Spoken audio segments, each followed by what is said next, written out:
Hi, welcome. My name is Angelina and you are watching my end of month review for the month of October. And surprisingly, there was really not a lot of spooky vibes. I mean, we have Dreamcatcher, but they're always giving us spooky vibes.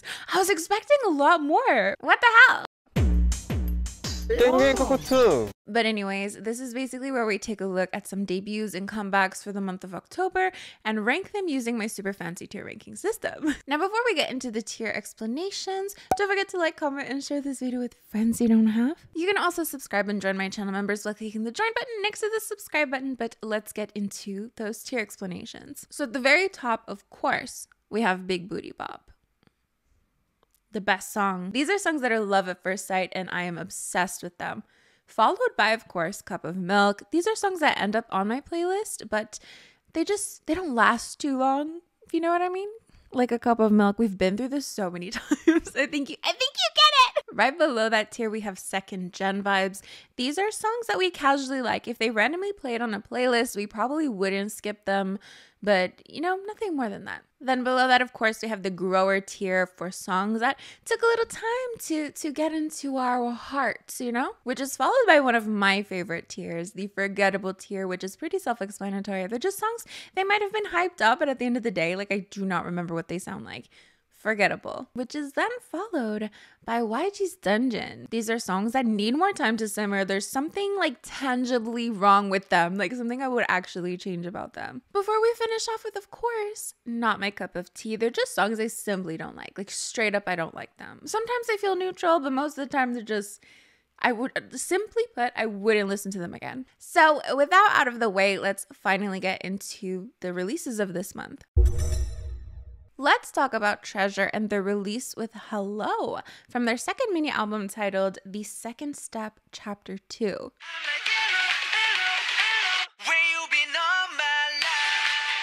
We're gonna see as we go through a lot of these album names, I genuinely just feel in my heart they're putting like random shit together. I don't know why we need so many parts of one thing, but whatever. I'm sure it's super meaningful to fans and super well thought out. I just think it's interesting how like everyone's pretty much doing it. ATs as well. Zero Fever Part 1, Zero Fever episode Treasure Part 17. Oh, my faves are not exempt of this.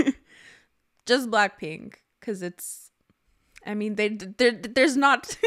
Can you imagine if Blackpink started doing parts to their albums? It would just like end at part 2. But anyways, Hello is described as an energetic dance song that conveys a reliable and refreshing message through the melody that knocks on the hearts of those who feel empty and lonely. I was literally knocking to the side. I don't know if you could see that. I don't know if it was this song or another song where Treasure was like referencing YG artists.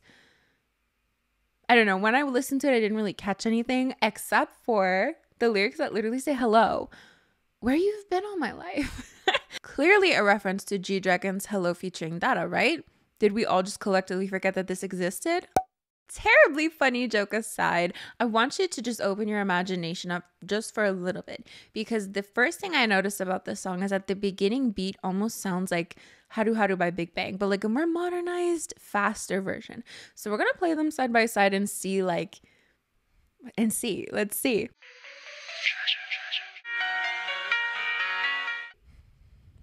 Overall, does this song scream YG to me? A little bit. It's not like in your face or anything. I'd say the vibes are there. And this song actually, I think, is the Treasure song that I appreciate the most. Although a lot of people say I would really like Darari, but I just haven't gotten to listening to it yet. Of course, I've heard it on TikTok, but so far, Hello is maybe one of the better releases in my opinion. Lastly, I'm going to put them into Second Gen vibes. It was a fun song and I casually enjoyed it. This is what everyone has been talking about. I was going to review it, but then I got sad. Now you know I'm talking about Seulgi in her debut with 28 Reasons from her album of the same name.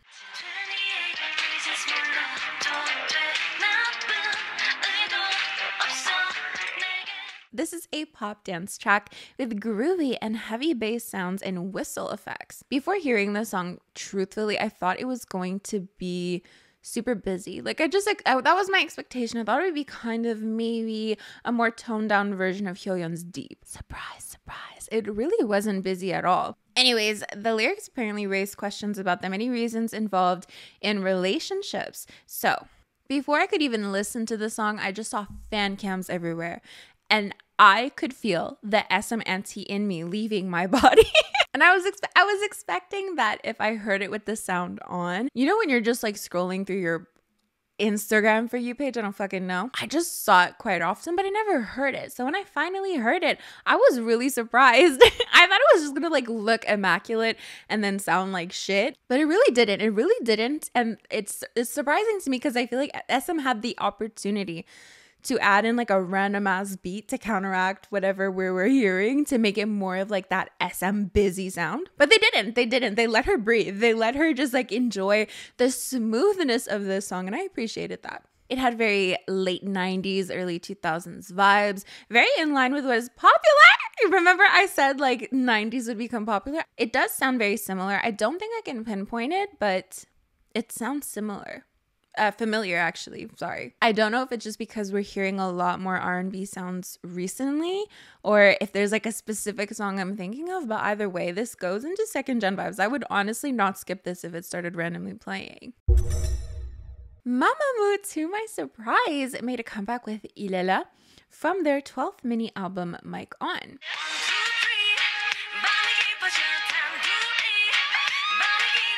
I say surprisingly because I was under the impression that they disbanded. Like, who left the company? Didn't like all of I feel like all of them left the company, but it's interesting that these days you can do that and still be a part of your group and still do releases. I think it's because you're just not tied under a contract, but I presume, you know, the company trusts you enough to do that. I don't know. You could have never done that 10 years ago, right? People were literally like suing their companies to get out of their contracts, and now it feels a lot more fair, I guess. I mean, I would hope so. The song really blends very well throughout its entirety. I don't know if that makes sense. Like the verses and the chorus, there's not like too much of a distinction, which isn't too bad because it's very pleasant regardless. We just have like this one random ass element in the song, and I don't even think it's a dance break or anything, but they change the beat completely for like 5 seconds and then they go back to what it was originally like. I guess that is a definition of a roller coaster, but in terms of K-pop songs that are roller coasters, you expect a couple different melodies to come into play, but this one felt like super random. And I didn't hate it necessarily because the beat that it turned into was amazing. I was like, damn, this is so cool. Definitely not long enough, but I would be so interested in hearing like a whole song based off of that beat. Either way, again, I would put this into second gen vibes. I'm already feeling like October, though it didn't like impress me entirely with the spooky vibes, was still generally super pleasant. Like I actually have a couple songs, spoiler alert, in Cup of Milk category and like quite a few in second gen as well. From their new mini album, Take a Chance, we have AB6 who came out with Sugarcoat. Is it AB6 or AB6? Like I think it's AB6. AB6 reminds me of like Six Pack for obvious reasons. This is described as a funky rhythm song that converges soul, hip-hop, and R&B. The set actually reminded me a little bit of Treasure's Hello because I watched them one after the other. Though AB6's concept was so much more fun. Just a little like side note, a little rant about Treasure. I feel like YG really copped out on their music video concept. Like usually YG have these like quotes in the air, and we did see a quote in the air, but it was the exact same quote of the lyrics of their song. Do you know what I mean? Like usually you have like, I'm not a money, I don't know. Lisa had a pretty similar neon signs in the background of Money, which wasn't even a real music video. Was it a performance video? Whatever. To just put the song's lyrics in neon signs, to me, is a little bit of a cop out for YG, because I feel like one of the things that attract people to YG music videos is sometimes they do have these quotes and they're interesting. I was like, where you've been all my life? No. It was generic. That's all I wanted to say. Anecdote finished. And actually, let's look at the sets side by side because I don't even remember. I remember thinking that, but I don't remember.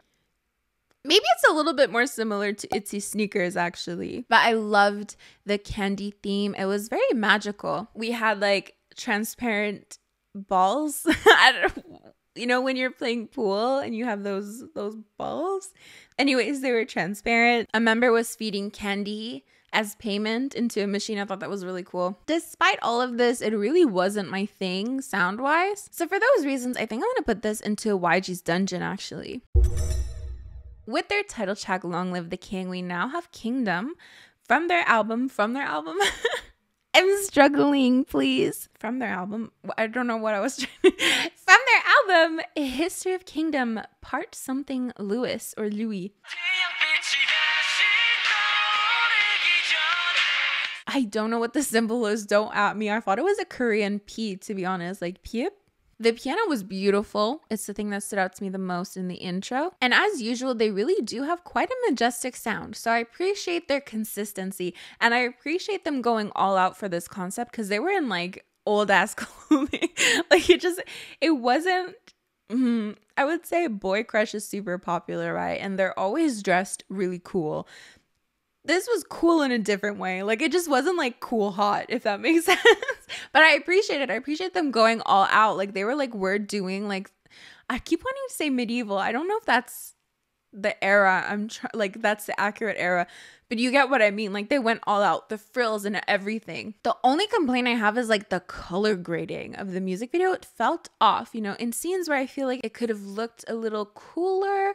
It looked like they didn't really put too much effort into the color grading. So some scenes where it's supposed to look majestic and cool, it just looked like, you know, very average. Consequently, sometimes the outfits looked a little bit more costumey rather than being like part of a storyline, if that makes sense. Audrey actually said it sounded like a mix between Luna and Monsta X. At the end of the day, I'm honestly not sure that I would listen to this, so I think I would have to put it in not my cup of tea, but like A for effort, A plus for you know, the dedication to the theme. Following up with DKZ or DKZ? No, that's DKB. DKZ. Is this, what is going on? Is there really a group called DKZ and a group called DKB? Or did I just fuck up? Oh, DKZ. Anyways, we're going to take a look at their song Uh-Heung from their 7th single album. Brace yourself. Chase, episode 3. Boom. Bam, bam, bam. I don't know how to pronounce that. Is it boom? Boom.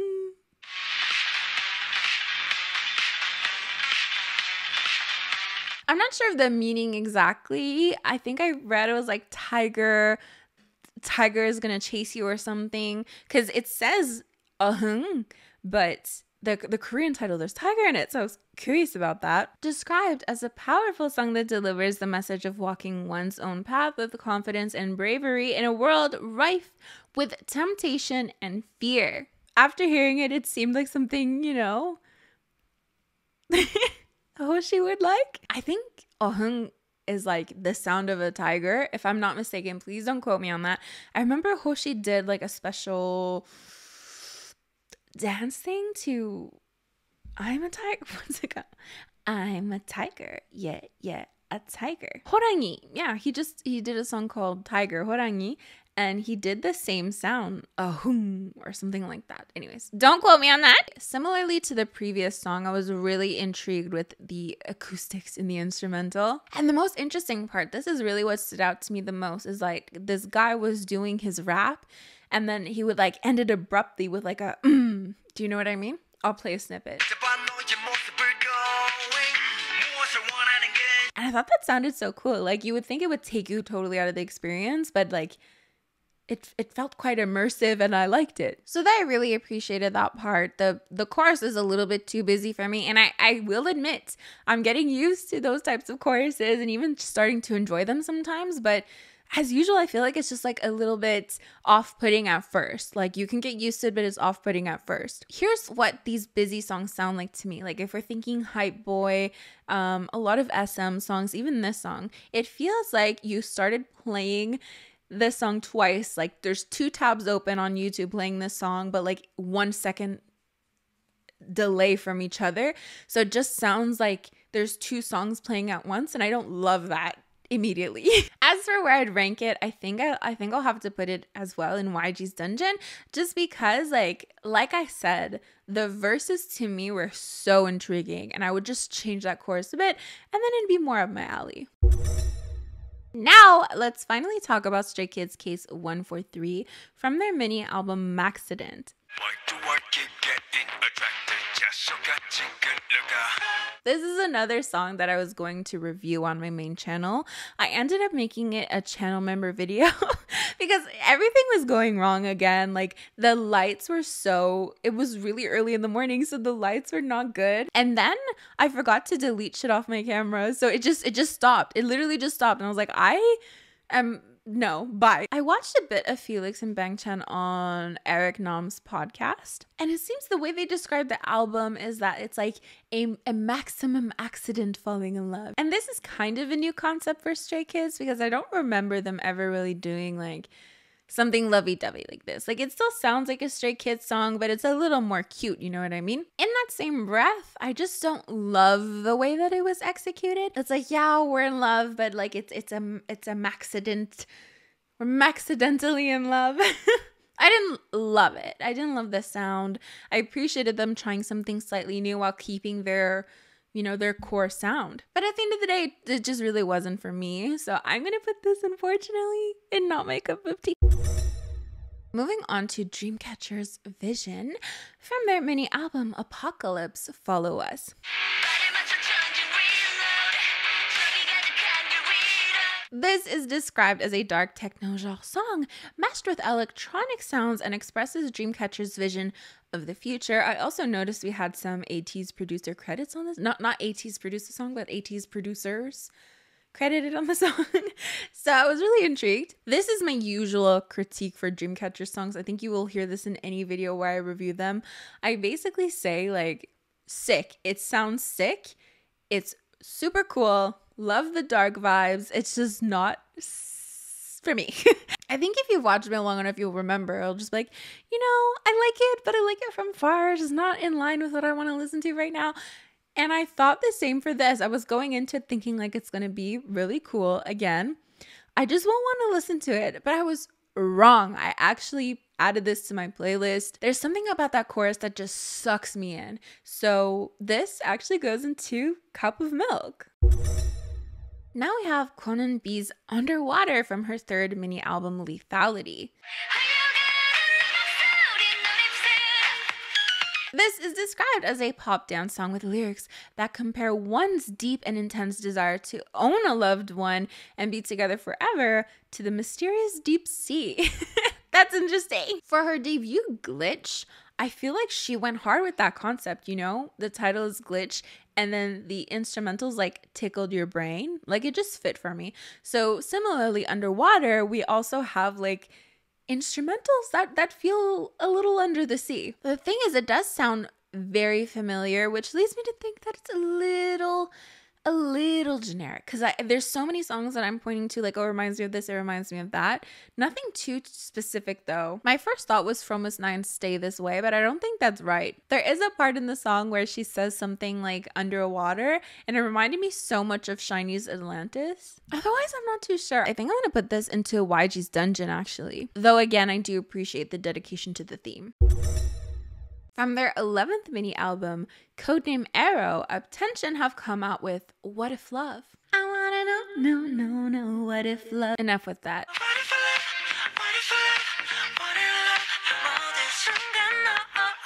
This song talks about the temptation to win the heart of one's love and fate while aiming for the one and only chance which can be missed in a fleeting moment. Anyways, it is a dance pop song with a heavy bass line in the chorus highlighting the soft yet attractive vocals of the members. Speaking of vocals, one of the members sounds like an EXO vocalist. I can't quite put my finger on it. I'll play a snippet. I always talk about SM vocal editing. That's not what I mean in this case. Just the voice itself sounds like someone from SM, and I don't remember who. I want to say someone from EXO, but like maybe I'm way off. So let me know if you agree. I'll play the snippet right now. Otherwise, it's not really my thing. I've pinpointed what I think it is. It's like, you know those sultry songs? They're like sultry kind of whispery songs. I feel like Wonho does a lot of that. Sometimes SM does it. But like the sultry whispery thing is not, I don't love it. I don't love it. So not my cup of tea. Kep1er actually recently came out with their mini album Troubleshooter featuring, I was like, is it Troubleshoot or Troubleshooter? Featuring the song We Fresh. This is described as an up-tempo dance track that combines a rock guitar with an exciting house beat. The song captures Kep1er's signature energy as well as their charming vocal and rap abilities. Unfortunately, I mean, I did a review of this if you want to go check it out for more in-depth thoughts. It's just not for me. I don't love it. I feel like no matter how many times I've listened to it, because of course I did review it, so then I listened to it in the review, then I listened to it while editing it, and then I listened to it by posting on like Instagram or whatever. I just nevertheless cannot remember what it sounds like. So I'm personally gonna put this into the forgettable tier. People were mad. I put up in forgettable last time. People were like, it's not. How could you? It's not. Oh, it is to me. I mean, it's not bad. It's not bad. It's just also not good. Now we have I, who released Spray from their 5th mini album. Wait for it. Love Part 2, Passion.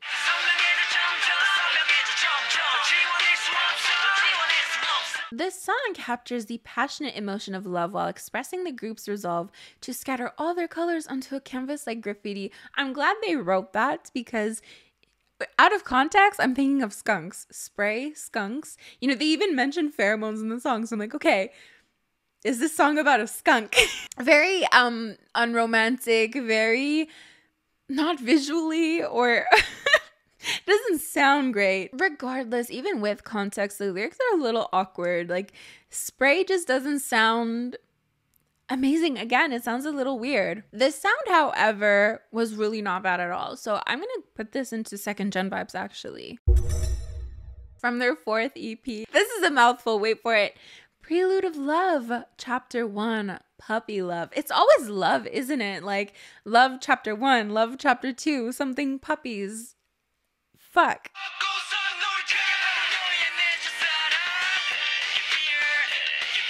I shit you not, when I first saw this music video, I asked my friend, why are they dressed as RCMP officers? She's like, it's the Nutcracker. So the song is called like Love Something. I could only read the first part of that. It's not fully written in Hangul, but on Spotify, it's called Hymn to Love. Like Hymne, Hymn. For me, it's a bit repetitive. It's not that it's too busy or anything, but it feels a little bit repetitive. Though, again, I love the concept. You know, they're dressed as nutcrackers. It's not quite boy crush. It's the Nutcracker. I don't know. I haven't seen it yet. I wouldn't entirely write it off is what I'm trying to say, but I just don't know where I would put it. Let's listen to it again, actually. I don't know. If there was a neutral tier, I would definitely put it there. But we're not copping out on this one. It's gonna go not my cup of tea. Sarang.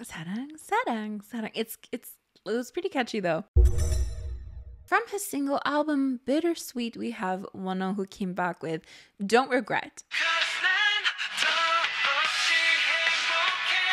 Surprisingly, this song is about not regretting something. That wasn't as funny as I thought it would be. Anyways, this is said to be a powerful and emotional song with trendy funk sound and energetic vocals, capturing his desire to have no regrets as he reminisces on the beautiful past that led him to this present moment. I appreciated that there was some things to look into, not only with the lyrics, with the music video as well. There was a love interest.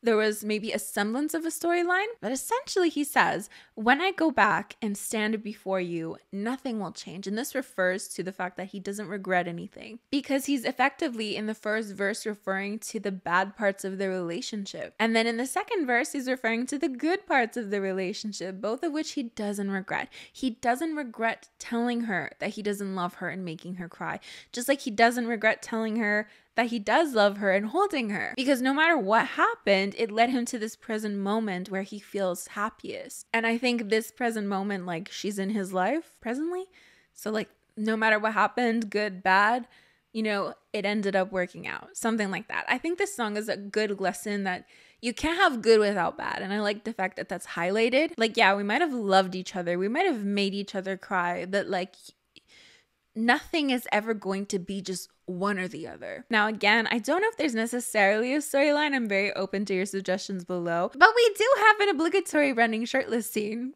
Anyways, I did enjoy this song. And I'm going to put this into second gen vibes. From their mini album of the same name, we have SSERAFIM, who came out with Antifragile. This is described as a catchy new song that features empowering lyrics about growing stronger as a result of facing tough times. And facing tough times, they did. And we see that represented in the music video storyline as well. Yes, there's a storyline. Yes, I reviewed it. Feel free to go check it out. But we all know I'm not here for the message of this song.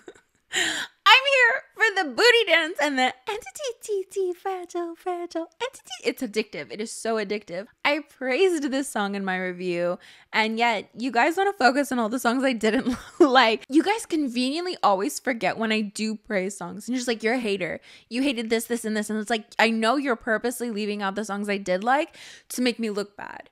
Stop it. Big Booty Bop, 100%. 10 made a comeback with Birthday, a new single. Like tonight's your birthday. Every second, every minute make me wanna celebrate. So this is from SM Station's Station NCT. Do you see what I mean? Like, why are there so many 2 dots everywhere? I wasn't trying to punch anybody. I forget what it's called. It's not a hyphen. It's not a parenthesis. It's the 2 dots. You know what I mean? They're everywhere in everything. The next group is even, we'll get to that. So this is an R&B dance song that compares the days with a lover to a happy birthday in a romantic way through English lyrics. My first thought was, of course, birthday song. Like, I feel like, I don't know. I mean, like, there's no law. There's no law against it. There's no law against having, like, songs with similar titles from the same company. But I did think of that. It sounded so familiar. I'm gonna play a snippet and then I'll try to sing to you what I think it sounds like. Baby, dance, dance, dance.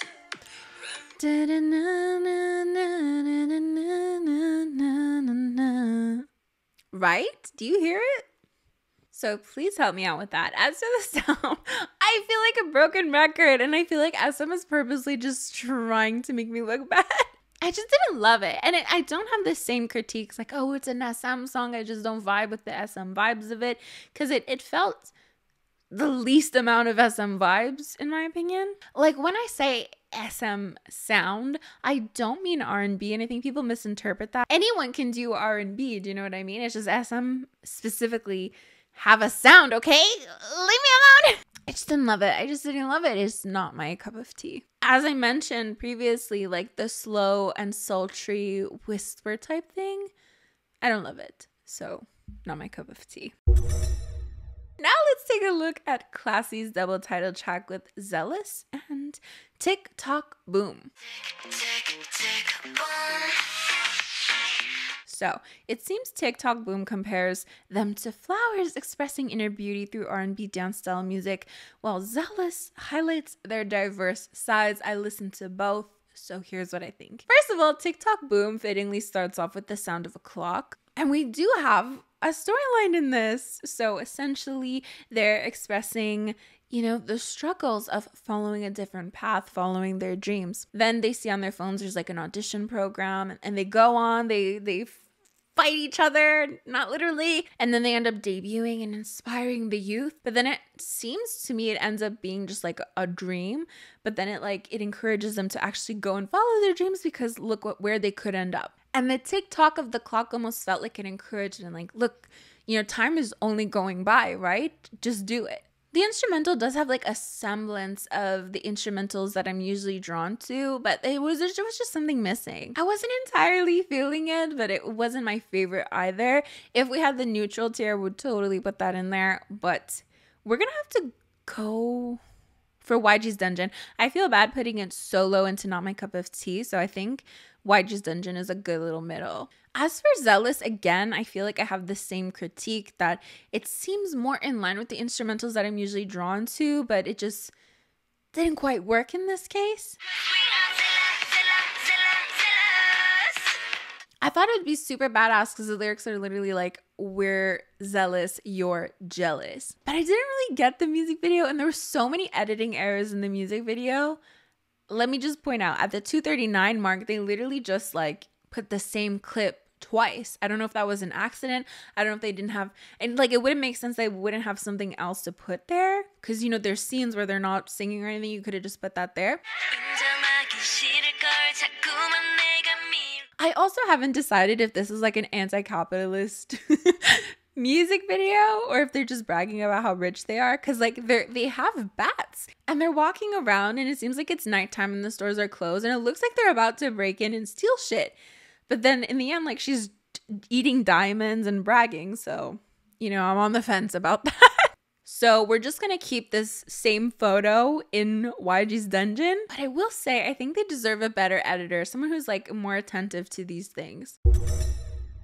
Moving on to (G)I-dle, who came back with a nude from their album I Love.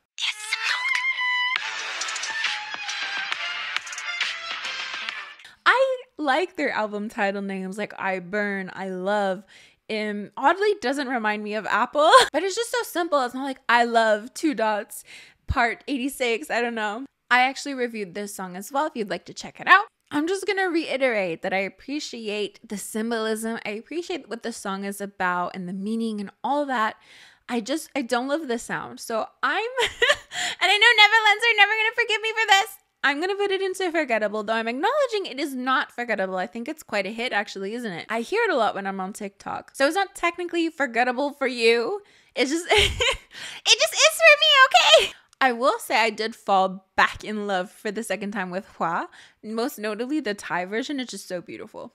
'Cause you have the piece of me I wish I didn't need.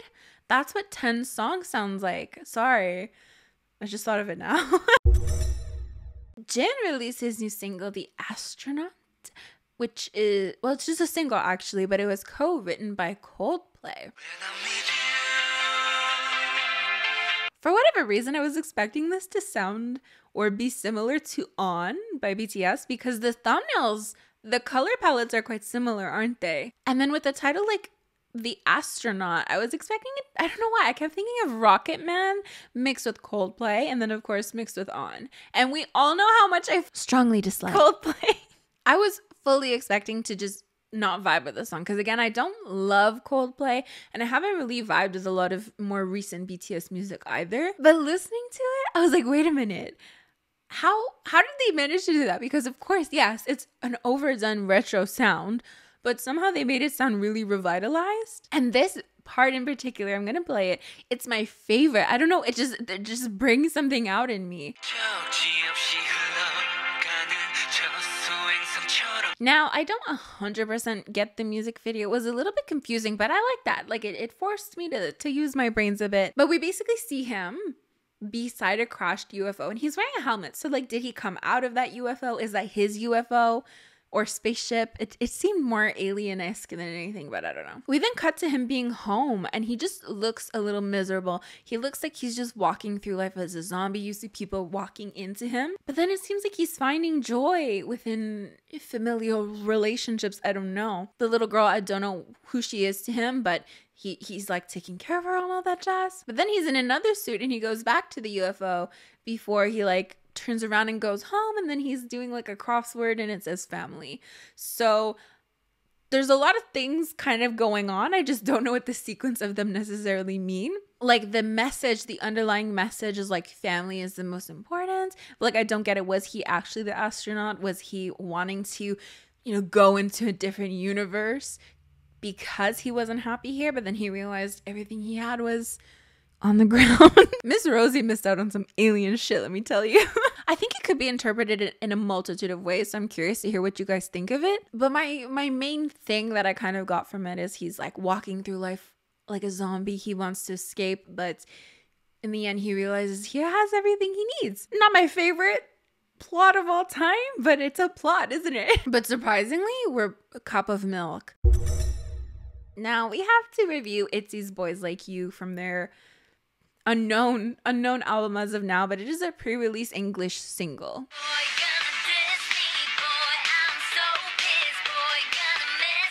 I also reviewed this song, and honestly it's a little disappointing because I can't even put this in K-pop trash, K-pop hell. Like I can't even bring back the K-pop hell tier because it's like not that bad, but it's disappointing because it's not that interesting either. I know we all clowned on Sneakers, but like at least I know what Sneakers sounds like. At least like I can reference back to Sneakers as like that weird fucking era. Like it's memorable even though I didn't like it. But now Boys Like You, it's like it's not memorable and it's a little generic, I'm not gonna lie. So yeah, we're gonna have to put it into the forgettable tier. We're going to end off with a debut from Triple S from their album Acid Angel from Asia, and the song is called Generation. It was written out so weird. I was a little confused, but because of Matt, shout out to Matt, I know their name is Triple S. You know, this group's concept, oddly enough, is NFTs, which I think it's so weird because when I see NFT spaces within the sphere of K-pop, it's just all these like fans saying like, no, don't do that. Like, how could you? This is not good for, this isn't good. So it's so funny that literally their concept is to mix NFTs and K-pop, when mixing NFTs and K-pop, from what I've seen, is just like people being like, we never asked for this. I don't understand. I really don't understand, and I don't care to understand, frankly, and I will not be putting my money into this. But anyways, possibly questionable business practices aside, the sound is good. I think a lot of people have already compared them to New Jeans, and I even saw like an article like, did Triple S copy New Jeans? And it's like, it's literally like late 90s, early 2000s sounds, right? Like R&B sounds. Like I just assume there's probably a lot of people higher up on that line of who was copied. Do you know what I mean? Because the songs don't sound the same. Do they? I mean, I don't think so. Another thing interesting about their concept is that they have like 24 members, and they're going to they're going to rotate between units and solos. And I don't love the concept in general. I don't vibe with them as a group, to be honest, just because of like all these gimmicky things like NFTs. And then I also read another article where it said if they don't pre-sell 100,000 albums, that they're gonna disband, like that unit's gonna disband. And it just feels like they're fear mongering. Like, if we don't sell this, I know it's their company, if the company doesn't sell this, then this unit's gonna disband. But their whole shtick is literally rotating between units and solos. So I don't see how that's like a bad thing. Anyways, I think it's super gimmicky, but the song slaps, honestly. It's super addictive. The la la la la parts, it brings me into another universe. I love it. So another cup of milk. I almost forgot about Itaeon's debut. So we have Hush Rush. Hush Rush is a pop sound that captures the story of loving me, who feels free while dancing beneath the moonlight. The shining light seen from the stages from everyone who waited for Itaeon, conveying the message that she wants to continue dancing with that light. Now, from my last video, it seems people get offended when I say something like flew under the radar for me, but like it's true. Unfortunately, I feel the same about her debut. It flew very much under the radar. Not that I don't think Kwon and Bi's didn't, or that Yeon's might have. I mean, for me, it didn't fly under the radar, but in general, it might have. I don't know. These solo i-dle debuts, I'm going to talk about them a little bit more in my upcoming podcast episode. Go check out my podcast playlist, by the way. But like, out of everyone from i-dle who are re-debuting, this feels like it went under the radar. Like, the promotion for it, I don't think was that good. Anyways, I was a little bit let down by this song because from the album art and the thumbnail, and even to an extent the title, I was expecting some spooky vibes, but then it ended up being a lot more cute, but also kind of mellow. I just, again, didn't really love it, so not my cup of tea. So we're officially done with the review portion of this video. Now we're going to get into my monthly playlist, which are just songs that I've been enjoying whether or not they came out this month. So we gotta figure out where we last left. I don't remember if Hwa was on the last playlist or if it's this new playlist, but I've really been enjoying it this month regardless. It's one of those songs where I didn't, like, I knew I would end up liking it, but just when it came out, it just wasn't the right time. And since it came out, I've fallen in love with it twice again. So there's that. Don't call me an auntie, please. This is actually playing in like a supermarket or something. And I like very quickly went, and that's all I did. We don't need no lights. I'ma shine like a star. Girlicious, what can I say? This song samples that song, La La La La La. And that's why I really enjoyed it. And then because it's called 2 in the morning, I kept thinking of Gwen Stefani's song 4 in the morning. And that ended up on this playlist too. This is an interesting story because I was just scrolling through TikTok, this random girl's account, and she saw him live, and I was trying so hard to figure out what song it was. She tagged him, so I knew he was the singer. And I'm like trying to hear the lyrics. You know, it's like concert footage, so I couldn't hear it much, to be honest.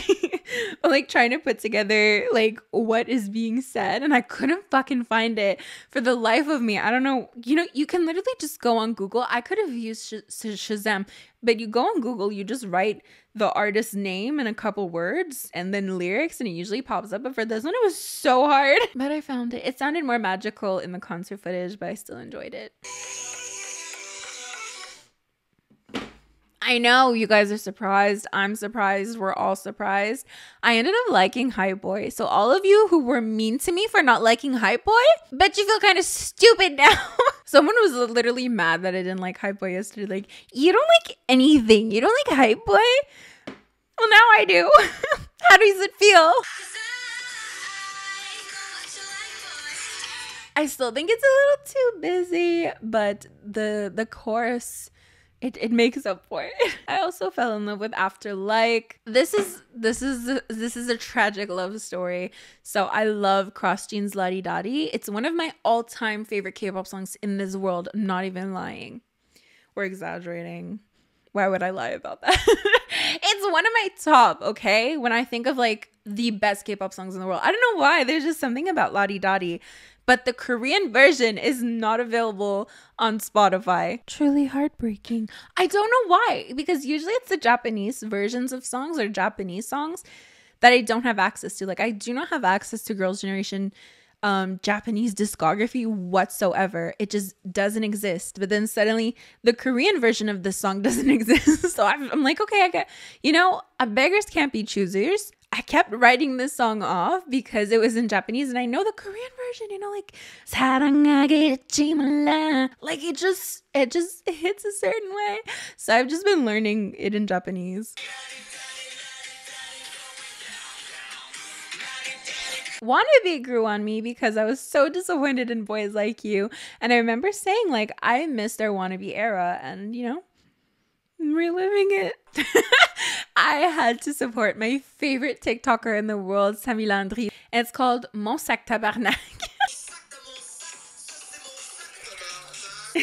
I love it, honestly. So that is basically it for this video. Thank you so much. If you made it this far without skipping, leave some spooky emojis because K-pop did not deliver. Where's the spooky vibes? But I do actually think October was not that bad. There was a lot more songs in my playlist, in my opinion. These are the lovely individuals who help support my channel on a monthly basis. It honestly means the world to me. Thank you so much. You can join my channel members too by clicking the join button next to the subscribe button. But I'm gonna get going, so I'll see you guys next time. Bye!